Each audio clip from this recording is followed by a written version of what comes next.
There were about 140 people in that ballroom the night my son stood up, raised his glass to another man, and called him the father, who actually believed in him. I was sitting 11 feet away, close enough to see him glance at me for exactly 1 second before he said it. Not by accident. He wanted me to hear it. He wanted the room to hear it. I smiled. I clapped along with everyone else, and I let the toast finish, because 38 years of business taught me one thing that matters more than any of it. Never react in the room where the damage is happening. React later, somewhere they're not watching. By Monday morning, my son didn't have a business partner anymore. He didn't fully understand why for another 6 days. Stay with me, because this isn't a story about revenge. It's a story about what happens when you finally stop rescuing someone who's forgotten who built the ladder they're standing on. My name is Robert. I'm 70 years old, and up until the night of my retirement party, I owned a mid-sized manufacturing company. Precision auto parts mostly, the unglamorous kind of business that quietly keeps the whole economy running without anyone noticing it exists. I started it in a rented warehouse with 2 employees and a truck that broke down more than it drove. 38 years later, we had 110 employees, 3 facilities, and a reputation good enough that bigger companies called us when they needed something done right the first time. My son Daniel grew up watching that business get built. He spent summers sweeping the warehouse floor as a teenager, not because we needed the labor, but because I wanted him to understand what the place cost. Not in dollars, but in years, in missed dinners, in his mother, Carol, running the office books alone for a decade before we could afford real staff. Daniel is smart. I want to be clear about that from the start, because this isn't a story about a foolish son. He's genuinely gifted, sharper with numbers than I ever was, better with people in some ways too. He joined the company officially at 26, worked his way up through operations, and by 35 was running day-to-day management while I handled long-term strategy and client relationships. It was, for almost a decade, exactly the kind of partnership a father hopes for. Then, about 3 years ago, Daniel met a man named Chris Hollis at an industry conference in Chicago. Chris was charismatic in the specific way that makes cautious people nervous, and confident people admire him. Younger than Daniel, fast-talking, full of ideas about scaling, disruption, modernizing legacy operations, phrases that sound impressive in a conference hall and mean almost nothing on a factory floor. Daniel came home from that conference talking about Chris constantly. Within 6 months, Chris had somehow become a regular presence in our strategic meetings, despite having no formal role in the company. I didn't love it, but I told myself I was being an old man, resistant to new voices the way founders sometimes get. I gave it room. That was my first mistake. Not resisting Chris, but assuming my instinct about him was just stubbornness instead of information. Here's what I want you to understand about how someone gets pushed out of something they built. It almost never happens through a single dramatic betrayal. It happens through 1,000 small substitutions, each one reasonable enough on its own that objecting to it makes you look paranoid. It started with meetings. Chris began sitting in on client calls just to observe. Then he started speaking in those calls.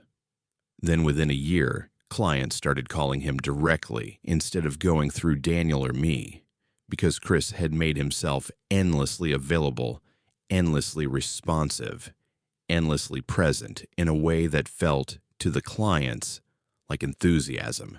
To me, it felt like colonization. Daniel began quoting Chris in our own strategy meetings. Not maliciously. I want to be fair here. Daniel genuinely admired him.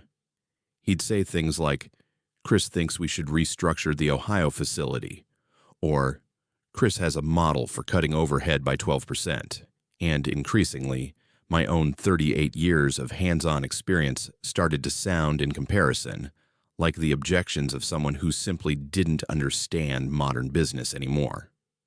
The turning point, though it didn't feel like one at the time, came about 14 months ago. Daniel proposed bringing Chris on formally, not as an employee, but as an equity partner with a stake in the company Diane and I built from a rented warehouse and a broken-down truck. I said no, firmly but calmly. I told Daniel that equity isn't something you hand to someone because they're charismatic in meetings. It's something you earn by carrying risk, by being present for the 18-hour days, the missed holidays, the years where payroll almost didn't clear. Chris had been around for a year. He'd never once been in the building past 6 p.m. Daniel was frustrated. He didn't fight me on it outright. He's not that kind of person. But something shifted after that conversation. He stopped including me in certain meetings, telling me they were just brainstorming, nothing formal. He started making small operational decisions and informing me afterward instead of before. And Chris, without ever holding an official title, without ever signing a single contract, became something closer to co-owner in every way that mattered except the paperwork. I want to ask you something, because I think it's the heart of this story. Have you ever watched someone slowly replace you in something you built, using your own son as the mechanism, without either of them ever saying a single disrespectful word to your face? That's the particular loneliness of it. There's no argument to have, no villain to point to, just a slow erasure dressed up as progress. The retirement party was held at a hotel ballroom downtown, the kind with the good chandeliers and the string quartet nobody really listens to but everybody appreciates having. 140 guests, employees, clients, old friends, my daughter and her family flying in from Seattle, and Carol, radiant even now, 22 years after we nearly lost the company to a bad year in 2003 that she talked me through, night after night, at our kitchen table. Daniel gave the toast around 9 p.m. He talked about growing up around the business, about summers sweeping warehouse floors, about lessons in hard work. It was honestly a lovely toast, right up until the final 30 seconds. He turned toward the table where Chris was sitting, raised his glass higher, and said, "And I remember this with total clarity because I've replayed it more times than I'd like to admit. And I want to specifically thank Chris. The last 3 years, you've believed in my vision for this company more than anyone. Honestly, more than anyone ever has. You're the father figure who actually believed in what I could build, not just what my dad already built." The room went quiet in that particular way. Rooms go quiet when everyone senses something happened that shouldn't have, but nobody's sure exactly what. A few people glanced at me. I kept my expression pleasant. I raised my own glass slightly, as if agreeing, as if none of it had landed anywhere near where it was clearly aimed. Carol's hand found mine under the table. She didn't say anything either. She didn't need to. 38 years of marriage means some conversations happen entirely without words. I want to be honest about something. It hurt, genuinely, deeply hurt, in a way that surprised me with its intensity. Not because I needed public credit. I've never needed that. It hurt because in that sentence, my son had erased, in front of 140 people, every single year I spent making sure he had a company worth being ambitious about in the first place. But I'd already made my decision 6 weeks earlier. The toast didn't change my plan. If anything, it simply confirmed I'd made the right one. Here's what happened Monday morning, and I want to walk you through it slowly, because the quiet mechanics of it are, I think, the most satisfying part of this entire story. Before my official retirement took effect, which, per our own corporate bylaws, required a formal shareholder resolution, not just a party and a toast, I still held my 62% as majority shareholder. That Monday, I convened a private meeting with the 4 senior employees who held the remaining minority stake alongside Daniel. Not Daniel, not Chris. Just the 5 of us in the small conference room upstairs, the one with the window overlooking the original loading dock. I laid out, calmly and without dramatics, a proposal, a formal, binding shareholder resolution establishing that any future equity distribution, partnership, or ownership change within the company required a 2/3 shareholder vote, not a majority, 2/3, effectively meaning that no future partner, Chris or otherwise, could ever be brought on as an owner without both my continued involvement as a minority shareholder after retirement, and the agreement of at least 3 of the 4 senior employees in that room. All 4 voted yes, without hesitation.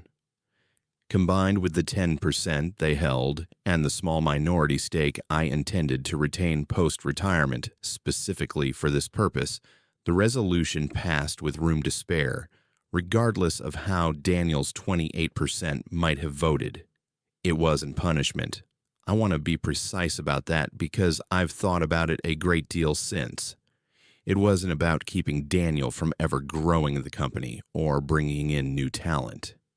It was about ensuring that whoever eventually did share ownership of what I'd built would have to earn it through the same 2/3 threshold Diane's own family instincts would have insisted on. Real commitment, formally recognized, not charisma and proximity mistaken for partnership. Daniel found out that afternoon when the resolution was formally filed and, per corporate requirement, circulated to all shareholders, including him. He called me within the hour, and I could hear, underneath the confusion in his voice, something that sounded almost like relief. The particular relief of a person who's been carrying a decision they weren't sure they actually wanted to make. "Why didn't you tell me you were doing this?" he asked. "Because you didn't ask me what I thought before you called another man your father in front of 140 people," I said, not cruelly, just honestly. "I've spent 3 years watching you build a case for replacing me without ever saying it out loud. This is the only conversation I know how to have back."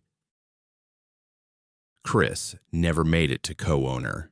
Within 2 months of the resolution passing, without a formal equity stake and without the informal influence he'd built purely on Daniel's enthusiasm, his presence at the company simply thinned out, the way things do when they were never actually rooted in anything solid to begin with. He didn't get fired. There was nothing to fire him from. He just eventually stopped showing up. Once it became clear the company wasn't going to become the vehicle for his ambitions the way he'd hoped. Daniel and I had a long, difficult conversation about 3 weeks after the resolution. The kind of conversation fathers and sons should probably have more often, and almost never do. He apologized for the toast genuinely, and I believed him. I told him in turn that I understood the appeal of someone new telling you that you're capable of more than your father ever let you become. It's a seductive sentence. I understood why it worked on him, even while it broke something in me to hear it said out loud. I also told him something I don't think he expected, that I was proud of him for wanting to be more than an inheritor. That instinct isn't wrong. It just got pointed at the wrong target. The company was never something holding him back. It was something built specifically to give him room to grow into exactly the kind of leader I now watch him becoming, carefully on his own terms, but without erasing the 38 years that made his ambition possible in the first place. The 4 senior employees still hold that protective stake. Daniel, to his credit, never once tried to challenge or dismantle the resolution, even once he fully understood he could have. I think in the end he understood why I did it. Maybe he even respected it. I still go into the office sometimes, unofficially, a few hours a week, not to manage, just to be present, the way Chris never quite managed to be, no matter how many strategy meetings he sat in on. Last month, Daniel asked me, half joking, if I'd consider coming back part-time to help onboard a new operations hire. I told him I'd think about it. We both knew I would. If there's one thing I'd want you to take from this, it's this. You don't have to fight publicly for the things you've built. Sometimes the strongest response to being erased in a room full of people is simply making sure that, structurally, permanently, you never can be. Let them have the toast. Let them have the applause. Just make sure that when Monday comes, the ground underneath all of it is still quietly, entirely yours to shape. He called another man the father who believed in him. He never once asked whether that man would have spent 18 years missing dinners for a company that didn't exist yet. Some kinds of belief, it turns out, are cheap to offer, when someone else has already paid for everything that made believing worthwhile,